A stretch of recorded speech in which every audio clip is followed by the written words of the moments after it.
That is a 19th century bridge. Right.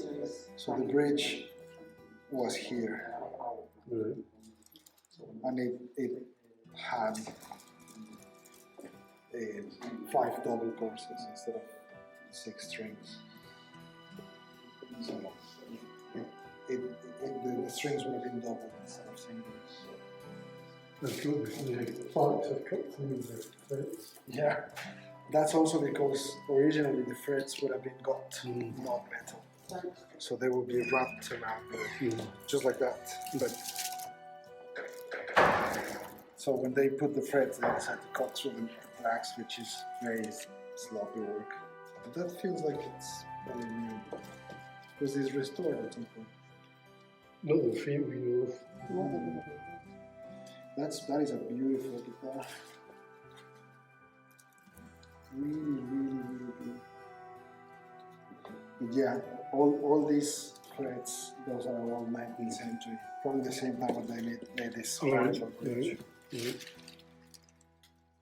So the music in the back. It's also 19th century. So would there have been a rose there? Yes. Yes, a parchment rose, and probably would have been one of those that is like multi-layered. Right. Yeah. But yeah, the music is 19th century.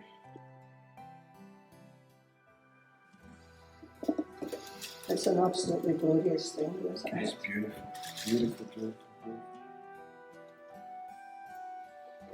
All the details, just oh.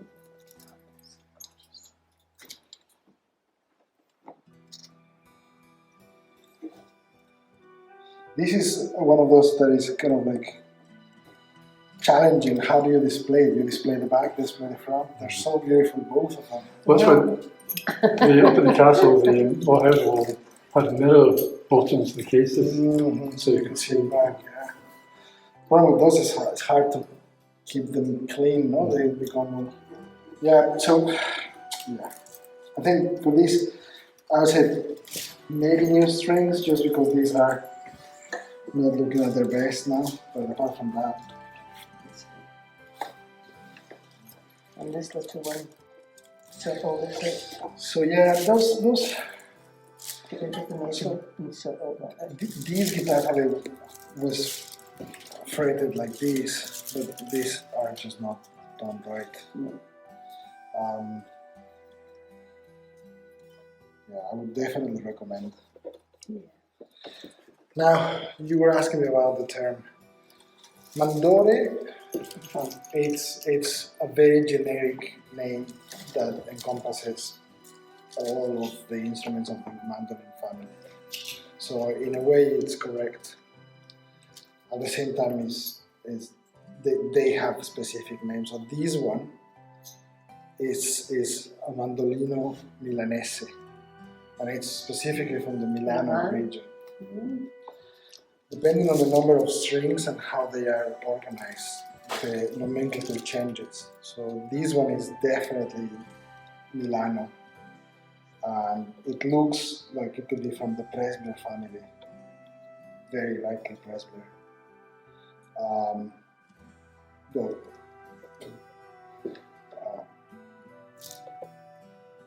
And it's very, very nice. It's interesting because they're both made of the same wood, and it's a very uncommon wood, is snake wood. When it's not too oxidized, it's got this pattern that looks like a snake. And they're both made of the same wood. And it's interesting because it's not a super common wood anyways.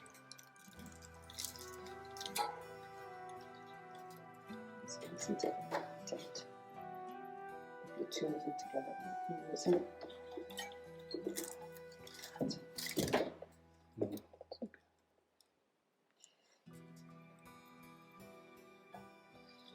Yeah, this one, there is a joint that is open, but for display purposes, I wouldn't bother. Yeah. It's again, it's stable. As long as it's stable, I'm probably happy. Yeah.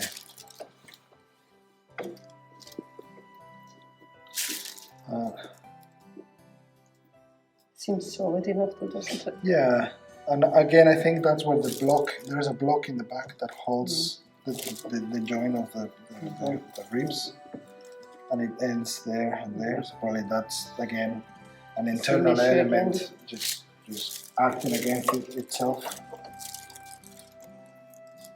Wow. Makes me do that every single time. Pandurina. That was a German term. Alright. So depends who's calling it. That one had come adrift, Jonathan. Yeah, it's a little bit what happened to the little viewer. Probably the glue came loose. Having to put There's it a wee back. slit or something there as well. So probably had come off before. There's a little bit of paper. Yeah.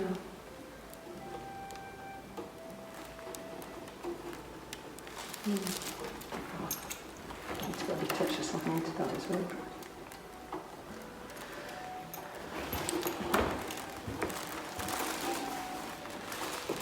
Oh, that's also it's a modern part. So Bruce is saying it's not quite the same as the other ones. Yeah, no, that's a modern one. So probably was missing and someone put it on. Someone should fix it. If you look at the, we need light. Get my torch.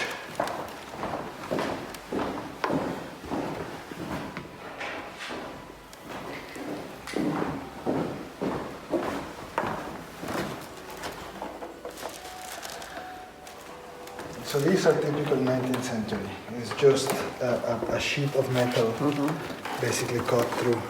But this one is a little bit like a T shape. So yes. a foot, the feet that enters the wood, and then a little bonnet on top. Yeah. That is 20th century. Let's see. Yeah, these are all 19th century. This is the only one that is modern. This one's sorry. It's also wider. Although it was filed down. And it's another one of those reasons for not wearing gloves when you're handling these things, because that's exactly the kind of thing that it would catch. Oh yeah, very easy, yeah.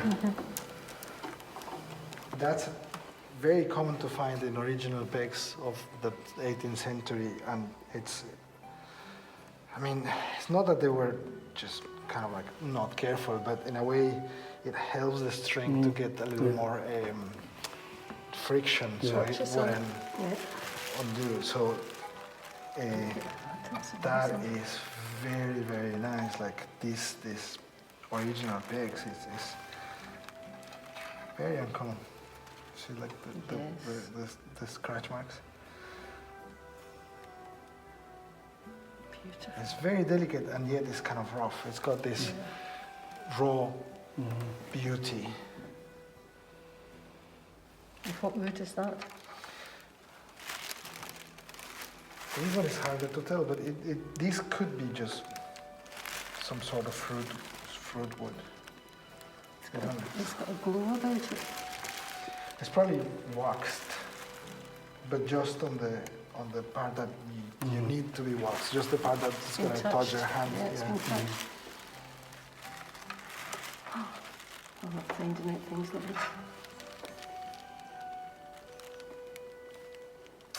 Yeah, it's hard to tell what is it. Beautiful.